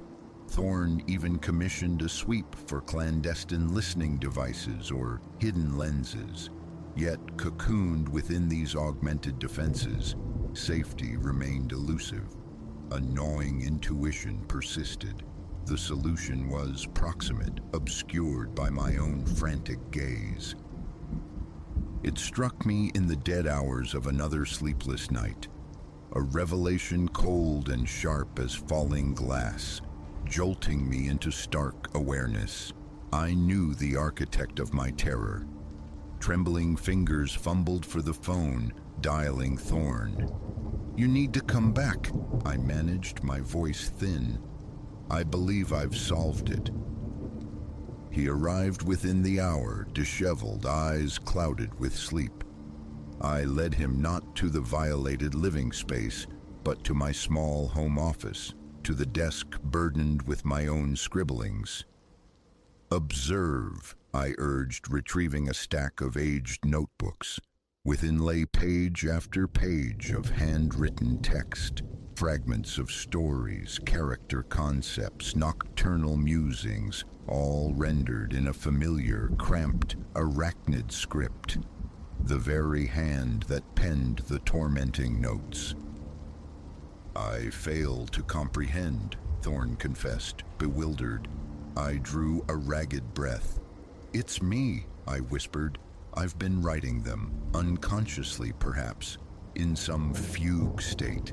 That's why no camera ever captured an intruder, why the phantom knew precisely where to strike, precisely what words would inflict the deepest wounds." Thorne regarded me for a long, silent moment before nodding slowly. "It's documented," he conceded quietly. "Profound stress, trauma. Certain conditions can fracture the self, manifest such dissociative actions." I collapsed into my chair, adrift in a disorienting sea of relief and horror. The enigma was unraveled, yet the implications were monstrous. What other hidden currents moved beneath the surface of my awareness? In the subsequent weeks, therapy commenced, alongside a battery of psychological evaluations. The notes ceased their insidious appearances, but the fear lingered, a phantom limb. Memories became suspect, actions scrutinized. Months have passed now. The fragments of my life are slowly being reassembled. Yet the unsettling conviction remains that a detached fragment of myself still watches from the shadows, patient, and sometimes in the vulnerable quiet of the night, I find myself instinctively searching for folded paper, wondering if the game has truly concluded or merely entered a new, more terrifying phase.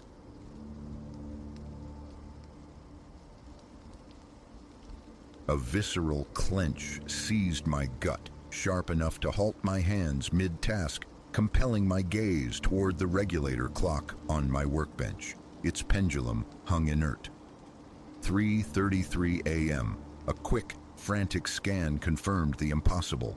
Every chronometer in my atelier, from the towering grandfather near the entrance to the delicate marine chronometer under glass, mirrored this exact frozen moment, hands locked, gears stilled, as if a universal edict of stillness had descended upon my sanctuary of time.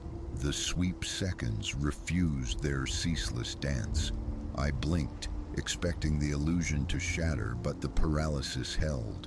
A film of cold perspiration slicked my brow.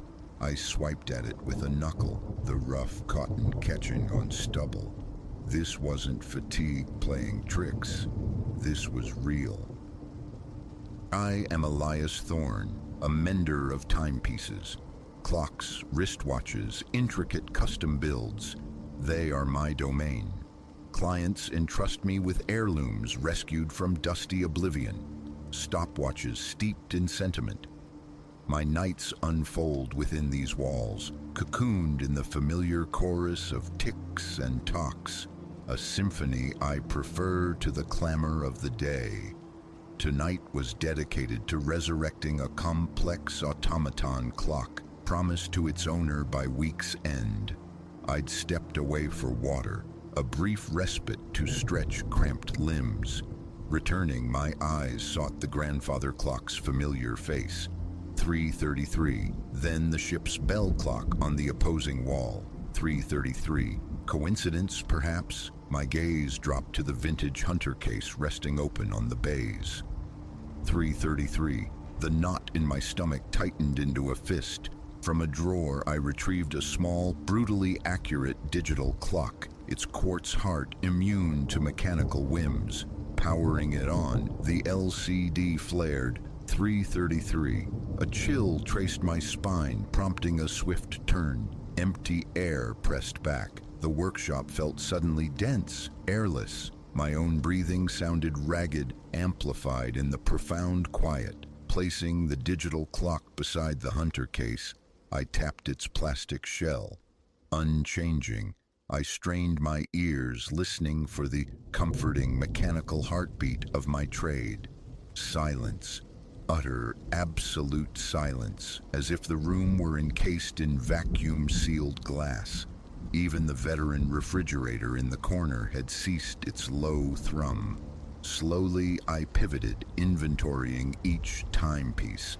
Every dial, every digital display, held fast at the identical instant. The workshop itself appeared undisturbed beneath the stark glow of the overhead fluorescence. Micro screwdrivers scattered like metallic insects, tweezers poised, polishing cloths rumpled, orphaned gears glinting. My stool, my half-drunk mug of cooling coffee, the open maw of my toolbox, all mundane. Yet the temporal anomaly screamed. My chest constricted, my mouth turned to dust. I waited, eyes darting, hunting for any flicker of motion, any clue. Then a peripheral flutter near the tiered shelves laden with derelict clocks, cannibalized for parts. Not a figure, not quite a shadow tethered to any object. It was a disturbance in the air, dark and amorphous, possessing the texture of agitated smoke, coiling and uncoiling as it slid along the shelf's edge. I was rooted to the spot. My legs felt like lead, yet some morbid compulsion urged them forward. Was I losing my grip? My heart hammered a frantic rhythm against my ribs, audible in my own ears. As I neared the shelves, the shape dissolved, vanishing into the clutter of brass and glass. I stood there, probing the spaces between defunct timekeepers, seeking residual movement. Nothing. Only a tremor in my own hands betrayed the encounter. The air here felt distinctly colder. Turning back, I checked the clocks again. Still 3:33. The synchronicity baffled me. Even broken mechanisms rarely conspire to display the identical incorrect time. A faint susurrus reached me then, like clandestine murmuring just below the threshold of hearing. I spun, facing the storeroom door, across the workshop. No one. The whispering persisted, indistinct, syllables blurring into a soft rush of sound. My breath hitched, shallow and rapid. My pulse throbbed in my fingertips. Tentatively, I advanced toward the storeroom. The murmuring intensified slightly, yet remained unintelligible before abruptly ceasing. Silence rushed back in. Should I plunge the room into darkness, conduct a search? The thought repulsed me. I felt exposed enough under the lights. Cornered, abandoning the investigation, I hurried to the front, fumbled with the lock, and pushed the door open, stepping into the pre-dawn chill. The cool air, smelling of damp asphalt and distant city life, was a balm on my face. I checked my mobile phone. The screen glowed. 3:34. The knot in my stomach writhed anew. 3:34. Out here, while inside, time itself was snagged on 3:33. I retreated from the entrance, letting the heavy door swing shut. My arms trembled. After a minute or two, gathering frayed composure, I forced myself back inside. Immediately, the familiar symphony resumed. Ticks echoed, gears whirred, second hands swept forward. The clocks now uniformly displayed 3:34. A ragged sigh escaped me as I rubbed my temples. Had I hallucinated the entire episode? The residual dread, the clammy skin, argued otherwise. I sank onto my stool, needing its solid support. The clocks ticked on, relentlessly normal. I found myself glancing at them every few seconds until the hour turned 4, but the anomaly did not repeat. Eventually, exhausted and unnerved, I secured the workshop and went home. The following night found me back at my bench, driven by a mixture of apprehension and a perverse need to know. Would it happen again? I immersed myself in the delicate repair of a small mantel clock, replacing worn pinions, tuning its chime hammers.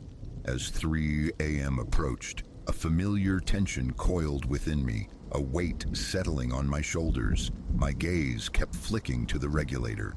3:28, 3:29, 3:30, my palms grew damp. At 3:31, a sharp, anomalous click echoed from a nearby wall clock. I looked up.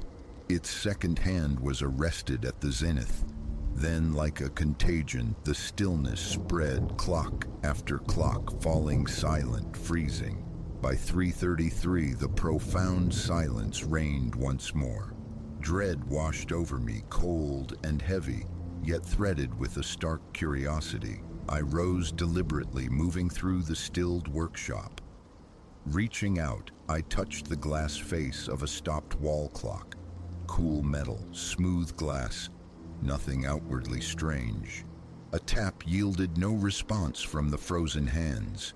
The whispering began again, this time directly behind me. I whirled.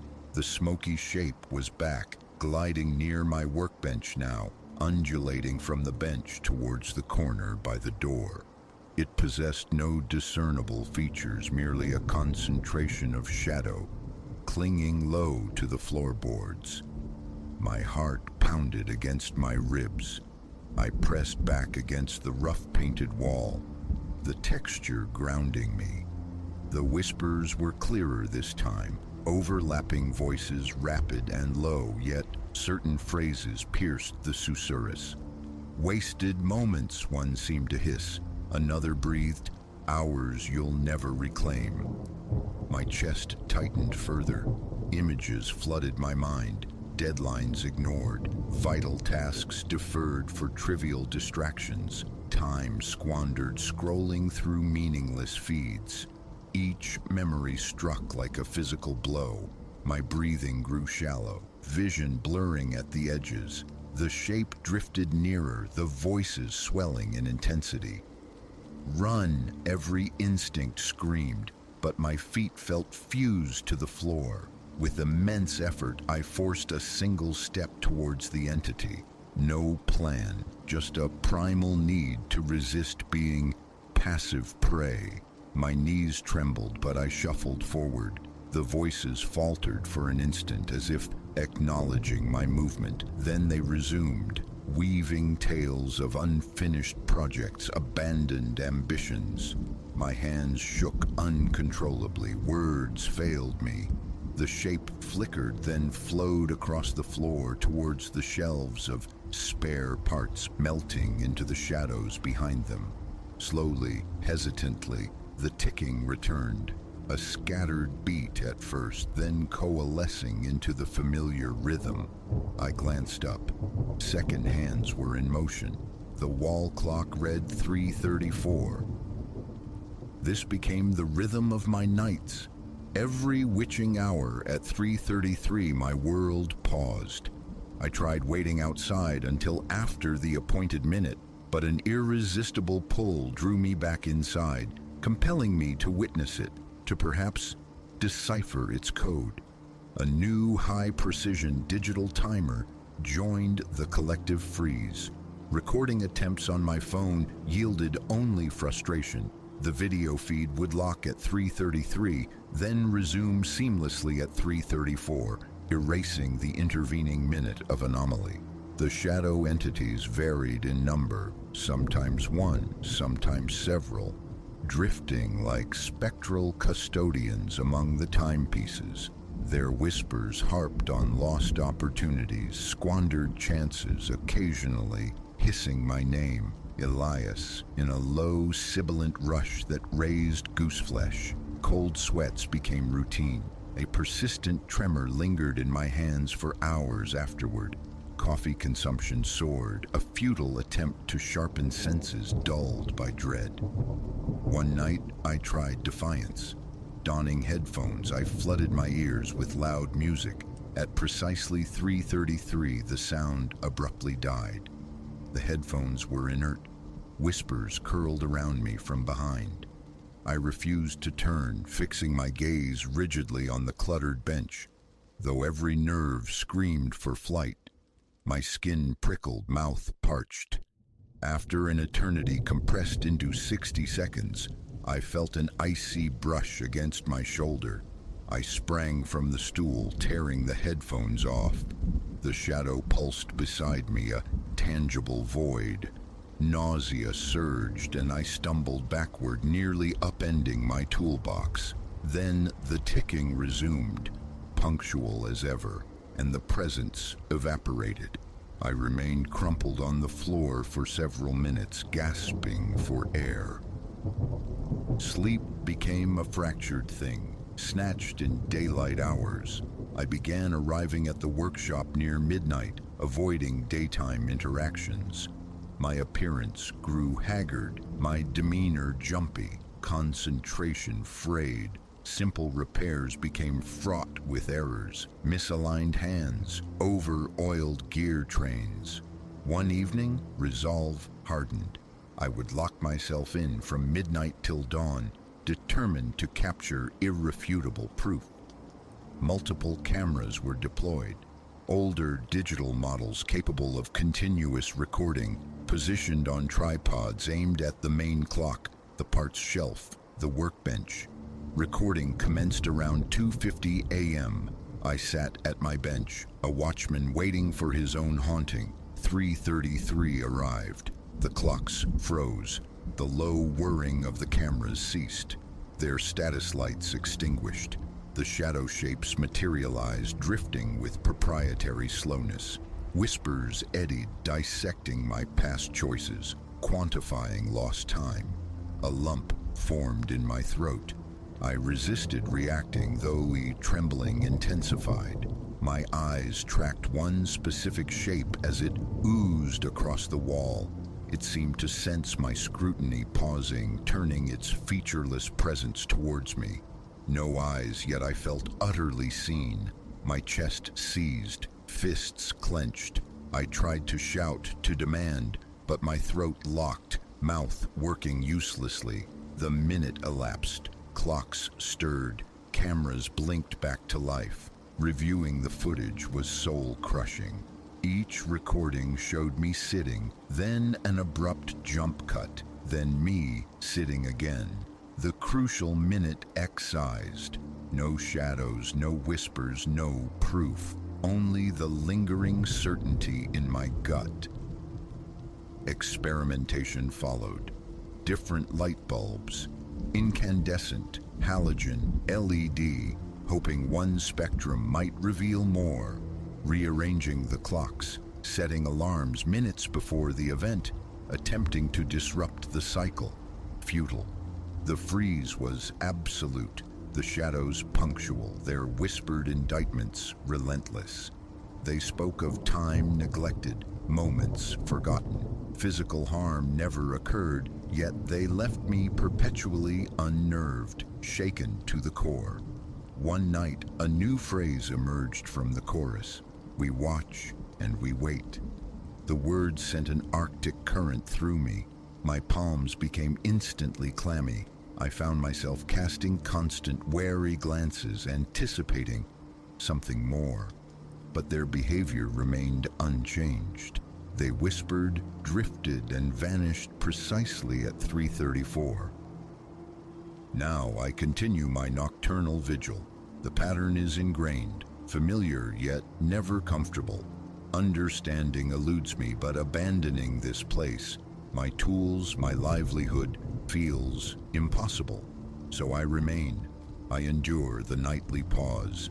Each time the whispers begin, my heart gives a heavy, muffled thump. Sometimes the urge to squeeze my eyes shut until it passes is overwhelming, but I force myself to watch the shapes, searching for some detail, some minuscule clue to unravel this temporal knot. None has ever presented itself. I accept now this nightly intrusion. At 3:33, time halts. The shadows emerge. They murmur of my past, of minutes irrevocably lost. I still don't know why, or if it will ever cease. Ignoring them invites closer proximity. Observing them seems to maintain a fragile boundary. Then 3:34 arrives, they dissipate, and I am left in the sudden, almost deafening cacophony of ticking clocks.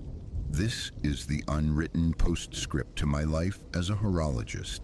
Night after night, pulse hammering, I work. I mend the timepieces of others while haunted by my own missing minutes. Nothing prepared me for this. I live with it. Each night as 3:33 nears, I hold my breath, awaiting the smoke-dark figures. They always come, gliding through my atelier, spectral auditors of squandered moments. Then time restarts and I resume my work, hands striving for steadiness, unable to rewind the relentless clock or escape the ghosts of lost seconds.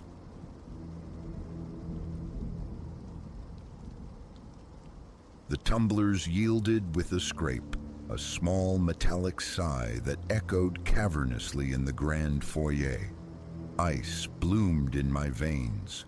I stood statue still, a trespasser in the opulent silence I'd been entrusted to showcase. Footfalls, muffled yet distinct, approached from the kitchen's depths. A chilling certainty crystallized. This grand house held another visitor, unannounced, and their intentions felt far removed from appreciating the parquet flooring. Elara Vance, 5 years navigating the intricate dance of property sales, guiding dreams into doorways. Usually the rhythm was predictable.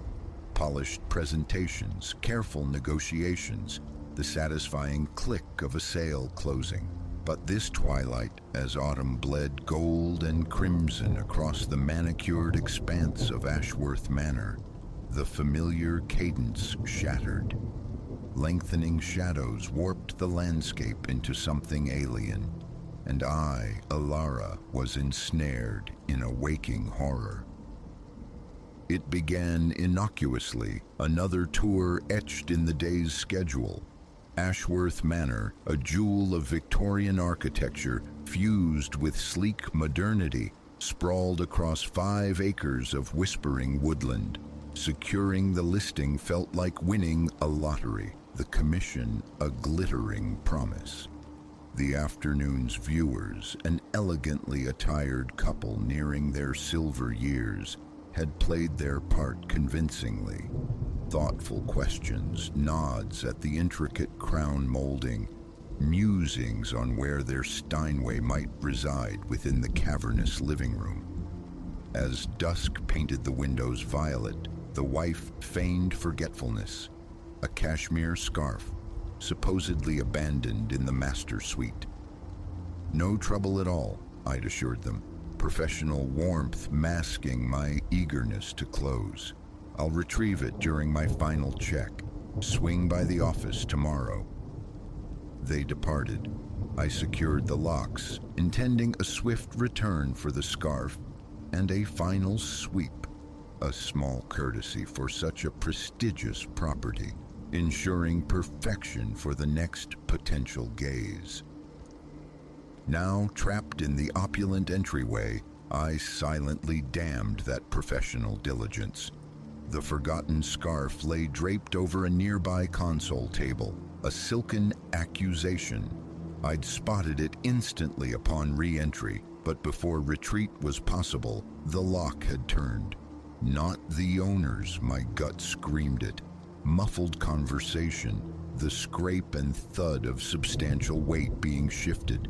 These sounds confirmed a violation. Drawn by a morbid curiosity, I edged towards the kitchen archway. Through the gap, two figures moved with illicit purpose, clad in shadow-like attire. One clutched the brutal curve of a crowbar. "You take the upper floors," a gravelly voice commanded. "I'll start here. Find the vault. Supposed to be hidden well. Thieves, plunderers invading this sanctuary." A cold sweat pricked my skin. The alarm, had I set it? Unlikely. Planning mere minutes inside. I retreated, a ghost in expensive shoes. Escape? The front door was a death trap. Hide, call for aid. My hand slapped against an empty pocket. The phone. Dread, thick and suffocating, washed over me. I'd left it beside the sink, a careless offering on the kitchen's granite altar. Footsteps echoed on the grand staircase, the second intruder ascending. Urgency propelled me. I melted into the adjacent study, easing the heavy oak door closed until it clicked softly. Darkness pooled here, disturbed only by slivers of streetlight piercing the brocade curtains. My eyes darted, desperate. The imposing mahogany desk offered no real concealment. The towering bookshelves? Impractical. Then, tucked behind a flourishing potted palm, almost swallowed by shadow, a narrow door, incongruous. The dumbwaiter shaft, a relic noted with quaint amusement during the tour. No time for deliberation. I contorted, squeezing into the cramped, musty space, pulling the panel shut just as the study door swung open again. A stark white beam sliced through the darkness, visible through the ventilation slats. "Clear down here," a voice reported upwards. A muffled reply, "Nothing yet. Keep searching. It's here." Breath held captive in my lungs. I listened as the intruder prowled the study, drawers groaning open, knuckles rapping against walls, seeking hollow secrets. Each second stretched into an agonizing eternity. What if... The thought remained unfinished, shattered by a triumphant yell from above. "Bingo! Got eyes on it!" The man in the study bolted, leaving me trembling in my vertical coffin. I exhaled, a ragged, silent gasp. The reprieve was fragile, fleeting, trapped, phoneless, vulnerable. I strained, listening to the silence that followed the upstairs discovery, a silence thick with menace. Minutes crawled by. Convinced the immediate danger had passed, I eased the dumbwaiter door ajar, emerging like a spelunker from the earth. The vast house felt unnervingly still, yet occupied. My objective burned clear. Retrieve the phone, call for salvation. Stealth became my shield. I drifted towards the kitchen, each footfall measured. Reaching the threshold, another shout echoed from the upper landing, laced with avarice. "Found!" Hidden behind a painting master suite. Heavy boots pounded the staircase in descent. Instinctively, I plunged behind a large, leafy fern near the doorway, heart hammering against my ribs. Please don't come this way. Futile hope. They stormed into the kitchen, faces alight with predatory glee.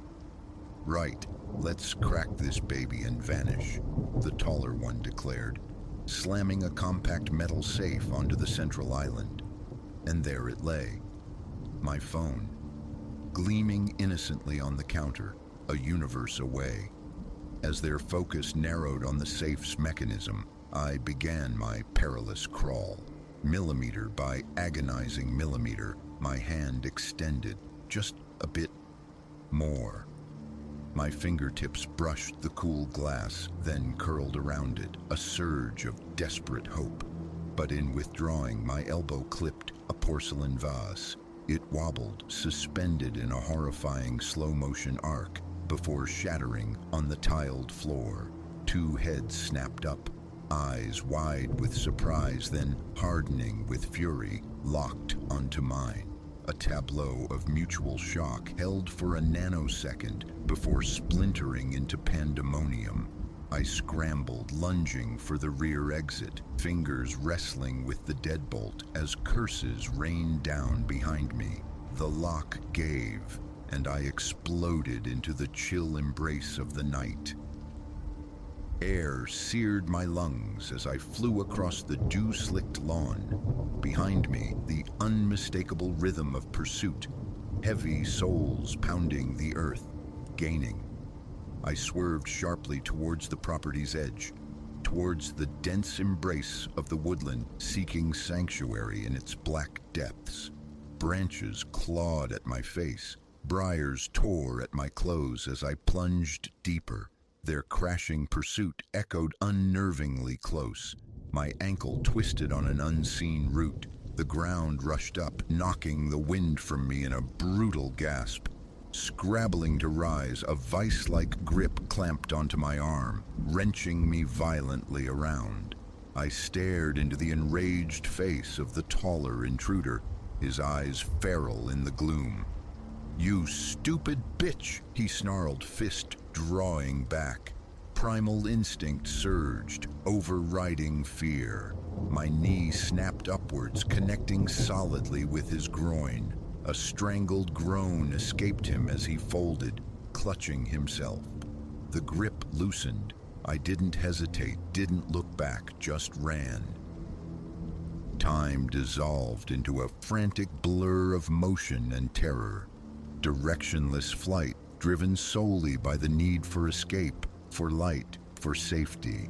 Suddenly, the suffocating press of trees yielded. I stumbled onto pavement, into the relative sanctuary of a suburban street dotted with welcoming porch lights. Far off, the faint, rising keen of sirens. My legs buckled, I collapsed onto the damp grass of the nearest lawn, breath tearing through me in ragged sobs. A porch light flicked on, framing an elderly woman in a quilted robe, her expression etched with concern. "Heavens, child, are you hurt?" she called, her voice trembling slightly. "Shall I ring the constables?" I could only manage a desperate nod, still gasping. As she retreated indoors, my gaze fell to my hand, still fiercely clutching the phone, an anchor miraculously held through the storm. Minutes later, flashing blue and red lights painted the quiet street, followed by the reassuring presence of paramedics. While recounting the ordeal, having scrapes and bruises assessed, the enormity of the night settled upon me. A routine task twisted into a crucible of terror. I had stared into the abyss of a violent encounter and somehow emerged. The following days were shrouded in the procedural fog of police reports and insurance claims, underscored by a persistent tremor of fear. Every unlocked door seemed to whisper of potential threats. Yet, beneath the fear, a different seed took root: resilience. I had confronted raw violence and found an unexpected wellspring of defiance within myself. That night in Ashworth Manor would remain indelible, a scar on memory, but it wouldn't be my defining chapter. Now the turning of a key carries a heightened awareness, a readiness born of experience. For sometimes it is in the deepest shadows that we discover the unexpected contours of our own strength.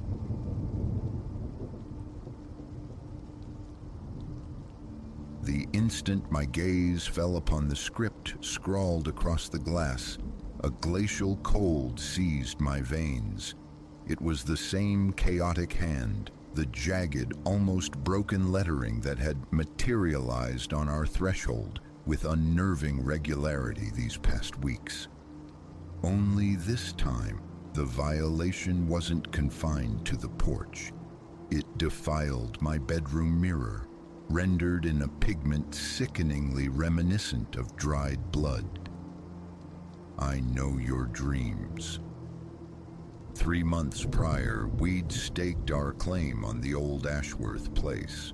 Clara and I, Elias, had yearned for years to shed the city's relentless clamor. Finding this property, 20 sprawling acres, a skeletal but handsome 19th century farmhouse, all offered at a sum that whispered of hidden flaws, felt like destiny. We leaped. Perhaps we should have looked before we did. Those initial weeks unfolded like a half-forgotten idyll. Days bled into weeks spent resurrecting the house's faded grandeur, charting the tangled wilderness of the fields, simply breathing in the profound quietude. No blaring horns, no keening sirens, only the sibilant rush of wind through ancient oaks and the distant placid lowing from the neighboring pastures. At night, the cosmos unfurled with a brilliance that stole the air from my lungs. Then the missives began. The first seemingly benign, a scrap of paper weighted by a stone near the back door. Fine property. We chalked it up to a reticent neighbor, though the handwriting prickled, uneven, spidery, like a fevered child's attempt at elegance. Days later, another rested on the weathered arm of the porch glider. Best keep things locked tight. A tremor of disquiet ran through us. We always secured the house. That night, I compulsively rechecked every bolt, every latch, a knot tightening low in my gut.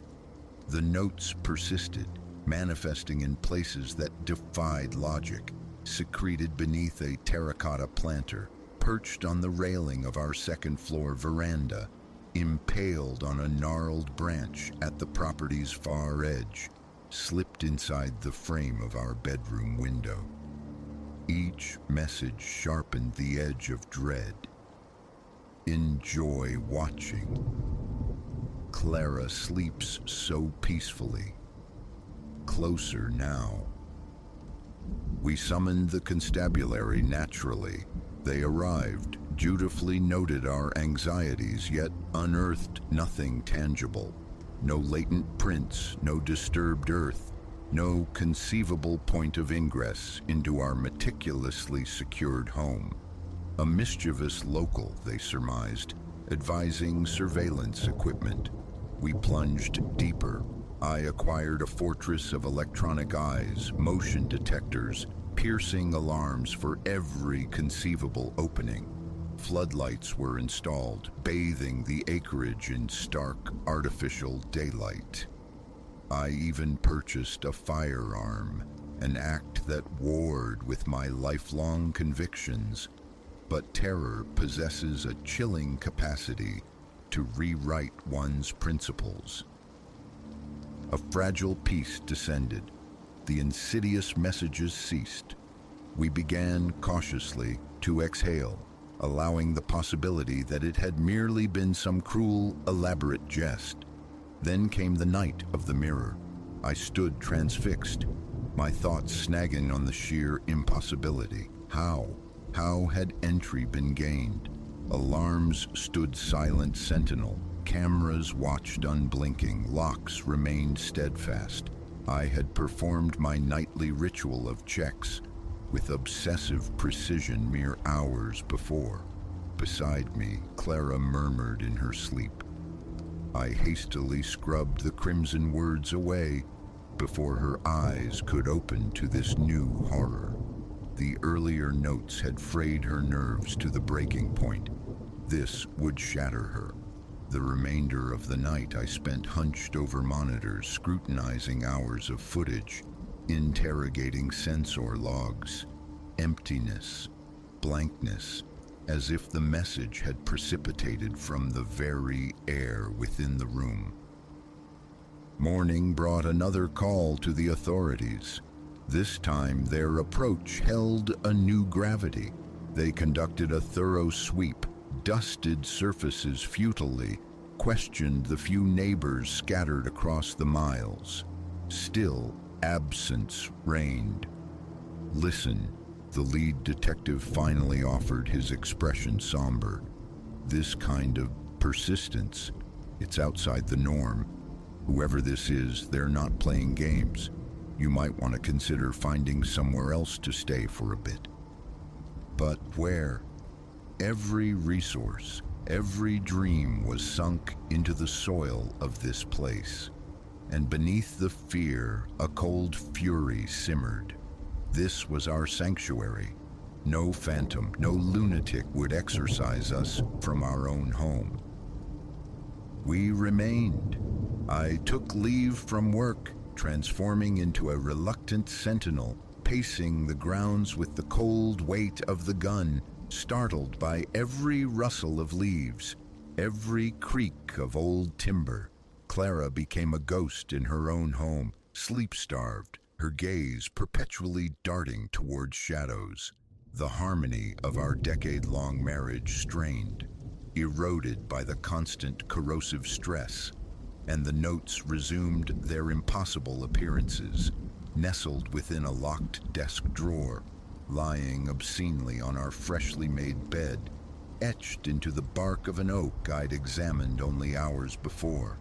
We fought back with desperate ingenuity. Tripwires fashioned from fishing line, more cameras, layers of flour sifted across thresholds, hoping for a single footprint. Nothing. It was like battling vapor. Weeks bled into an exhausting month. The relentless vigilance carved hollows beneath my eyes and stripped weight from my frame. Clara spoke of fleeting movements glimpsed at the periphery of vision, of whispers that coiled in the silence of empty rooms.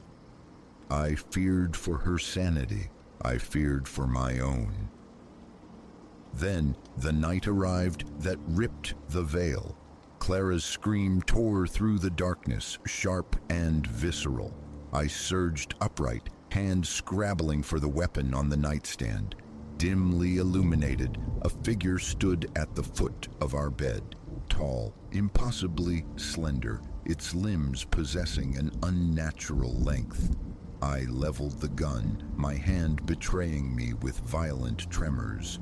"Leave," the word ripped from my throat, a pathetic attempt at bravado. "Leave now, or I shoot." Slowly it pivoted and my heart seized.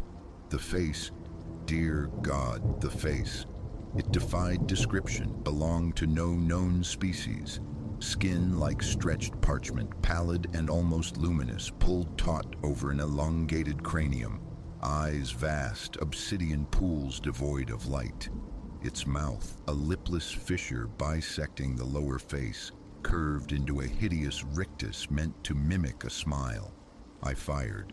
The report was cataclysmic in the confined space. The entity flinched as the slug struck, yet it did not fall. Instead, it laughed, a high, unnerving ululation that scraped raw against my nerves. Then it was upon me, moving with a speed that defied physics. I felt talons, yes, talons, tear across my chest. Pain exploded. I screamed, firing again, blindly, like trying to strike mist.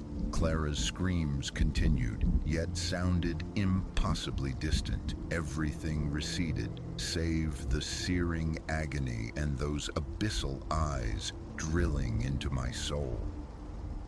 How long the assault endured, I cannot say. An eternity compressed into heartbeats. Abruptly, the pressure vanished. Blinking through the haze of pain, I saw it by the window, a stark silhouette against the moonless sky. It regarded us one final time, and I could have sworn that lipless mouth stretched wider. Then, with impossible swiftness, it dissolved into the night. The police came. They documented the bullet impacts scarring the walls. observed the vicious furrows carved into my flesh. But beyond that, the room yielded nothing. No foreign prints, no stray fibers, no trace of biological matter inconsistent with ours. They regard us now, I know, as casualties of our own minds, driven to violence by paranoia and shared delusion. Perhaps believing them would offer some perverse comfort. We fled the house the following dawn, abandoning nearly everything we owned, taking only what could be carried. We drift now, Clara and I, perpetual transients, in a landscape of nameless motels and temporary lodgings, always vigilant, forever anticipating the next cryptic message.